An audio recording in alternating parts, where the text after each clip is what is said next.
কারাগারে বন্দীদের প্যারোলে মুক্তি দেওয়ার একটা ব্যবস্থা আছে, যেখানে নির্দিষ্ট শর্তে অল্প সময়ের জন্য জেলের বাইরে যাওয়ার সুযোগ মেলে। 2026 বিশ্বকাপে ইরান ফুটবল দলের অবস্থাও যেন ঠিক তেমনই। দাগী অপরাধীদের মতো যুদ্ধ শেষে একরকম তাড়াহুড়ো করে তাদের আবার যেন ফিরিয়ে নেওয়া হচ্ছে মেক্সিকোর তিহুয়ানা ট্রেনিং ক্যাম্পে। লস অ্যাঞ্জেলসে নিউজিল্যান্ডের সঙ্গে 2-2 গোলে ড্র করার পর ম্যাচ শেষে এ নিয়ে নিজের তীব্র ক্ষোভ প্রকাশ করেছেন ইরানের কোচ আমির গালোনাই। তার সাফ কথা, চলতি বিশ্বকাপে সম্ভবত তারাই সবচেয়ে বেশি নিপীড়িত দল। শুরুতে পরিকল্পনা ছিল প্রতিটি ম্যাচে 2 দিন আগে ইরান যুক্তরাষ্ট্রে যাবে এবং ম্যাচের পরদিন ফিরে আসবে, কিন্তু নানা জটিলতার পরে ফিফা জানায় ম্যাচের আগের দিন এসে ম্যাচ শেষে আবার চলে যেতে হবে ইরানকে। এমনকি শুরুতে তাদের মূল অনুশীলন ক্যাম্প যুক্তরাষ্ট্রে হওয়ার কথা থাকলেও ভূ রাজনৈতিক কারণে শেষ মুহূর্তে তা বদলে মেক্সিকোতে নিয়ে যাওয়া হয়। ইরানের এই ধকল নিয়ে ক্ষোভ জানিয়ে কোচ গালোনাই বলেন, তারা যাতায়াতের এত সময় আকাশে কাটাচ্ছেন যে খেলোয়াড়রা বিশ্রাম বা রিকভারির সুযোগই পাচ্ছে না।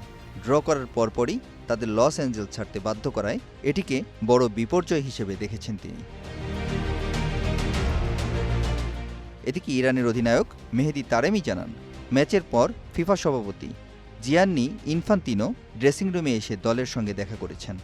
তবে এই পরিস্থিতির পেছনে যে গভীর রাজনৈতিক জটিলতা রয়েছে তা তারেমির কথাতেই স্পষ্ট। সবচেয়ে বড় ধাক্কাটি এসেছে যখন ইরান ফুটবল ফেডারেশনের সভাপতি মেহেদি তাজ এবং দলের আরও কয়েকজন শীর্ষ কর্মকর্তা যুক্তরাষ্ট্রে ভ্রমণের অনুমতিই পাননি।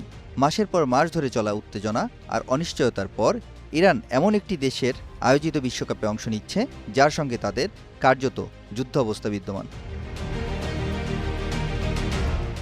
ম্যাচটি অনুষ্ঠিত হয়েছে লস অ্যাঞ্জেলসের উপকণ্ঠে, যে শহরে ইরানের সবচেয়ে বেশি বড় ইসলামী জনগোষ্ঠীর বসবাস। 1979 সালে ইসলামী বিপ্লবের পর অভিবাসী হওয়া এই বিপুল জনগোষ্ঠীর কারণে ম্যাচটিকে ঘিরে আগে থেকেই ব্যাপক রাজনৈতিক টানটান উত্তেজনা ছিল। মাঠে ইরানের জাতীয় সঙ্গীত বাজার সময় যেমন জোরালো উল্লাস শোনা গেছে, তেমনই স্পষ্ট দোধ্বনিও উঠেছে। তবে খেলা শুরু হওয়ার পর 70,000-এরও বেশি দর্শকের বড় অংশই ইরান দলকে প্রবল সমর্থন দেয়।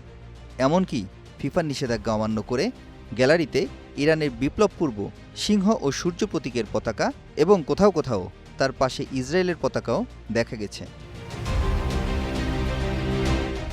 ভিন্ন রাজনৈতিক মতাদর্শ থাকা সত্ত্বেও গ্যালারি থেকে প্রবাসীদের এই আকুণ্ঠ সমর্থন ইরান কোচের চোখ এড়ায়নি। দর্শকদের আন্তরিক উৎসাহকে তিনি পুরো দলের জন্য এক ধরনের বড় বিজয় বলে মনে করেছেন।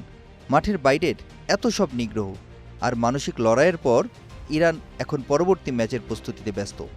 আগামী রোববার তাদের পরবর্তী প্রতিপক্ষ বেলজিয়াম এবং 26 জুন সিয়াটলে গ্রুপ পর্বের শেষ ম্যাচে তারা মুখোমুখি হবে মিশরের।